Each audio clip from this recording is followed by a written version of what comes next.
सत्य की जीत हुई। मैं हमेशा कहता था कि भगवान हमारे साथ है। मोदी जी ने, अमित शाह जी ने मिल के षड्यंत्र रचा। आम आदमी पार्टी को खत्म करने के लिए पूरा का पूरा फर्जी केस था। दिल्ली की राजनीति में भूचाल आ चुका है और अब बड़ा फैसला सामने आया है।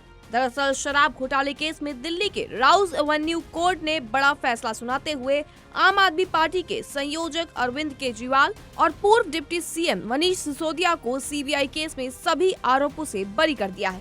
दरअसल कोर्ट ने साफ कह दिया है कि बिना सबूत आरोप साबित नहीं होता। लेकिन सवाल ये है, आखिर ये पूरा मामला क्या था? केजरीवाल जेल क्यों गए और किसने उन्हें अंदर किया? दरअसल आपको बता दें कि मामला शुरू हुआ दिल्ली की नई शराब नीति से।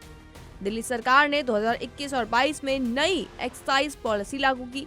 आरोप लगे कि इस नीति में लाइसेंस देने में गड़बड़ी हुई और निजी कंपनियों को फायदा पहुंचाया गया और बदले में कथित तौर पर रिश्वत भी ली गई।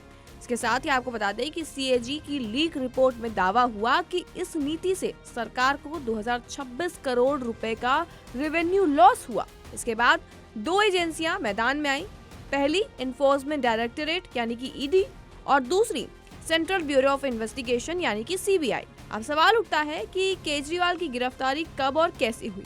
तो बता दें कि 21 मार्च 2024 ईडी ने केजरीवाल को गिरफ्तार किया।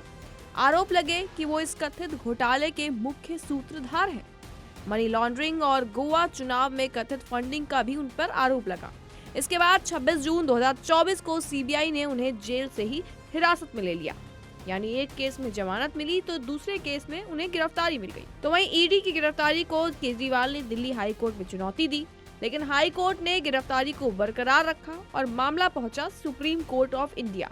इसके बाद 10 मई को उन्हें 3 हफ्तों के अंतरिम जमानत मिली ताकि वो चुनाव प्रचार कर सके। 12 जुलाई 2024 को सुप्रीम कोर्ट ने ईडी केस में उन्हें जमानत दे दी और कहा जीवन और स्वतंत्रता का अधिकार सर्वोपरि है, लेकिन सीबीआई केस में वो हिरासत में रहे जब तक कि अब राउज एवेन्यू कोर्ट ने उन्हें आरोप मुक्त नहीं कर दिया। राउज एवेन्यू कोर्ट ने साफ कह दिया है कि सीबीआई पर्याप्त सबूत पेश नहीं कर पाई। केवल आरोपों के आधार पर किसी को दोषी नहीं ठहराया जा सकता। यानी जो मुख्य साजिशकर्ता बताया जा रहा था उसी के खिलाफ अदालत में कोई भी ठोस प्रमाण नहीं दिखाए गए।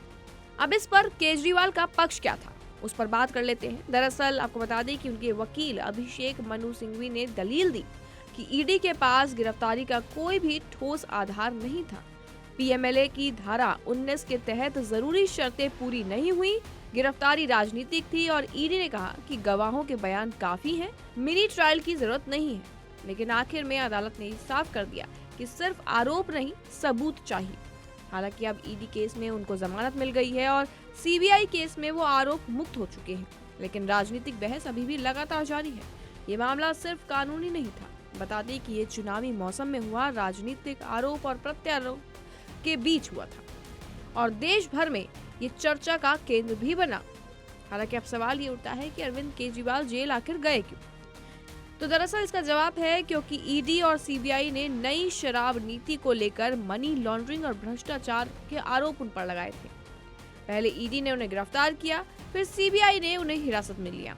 हाई कोर्ट ने राहत नहीं दी, सुप्रीम कोर्ट से अंतरिम और फिर नियमित जमानत उन्हें मिल गई और अब ट्रायल कोर्ट ने साफ कर दिया है कि उनके खिलाफ कोई भी सबूत अभी तक नहीं मिला।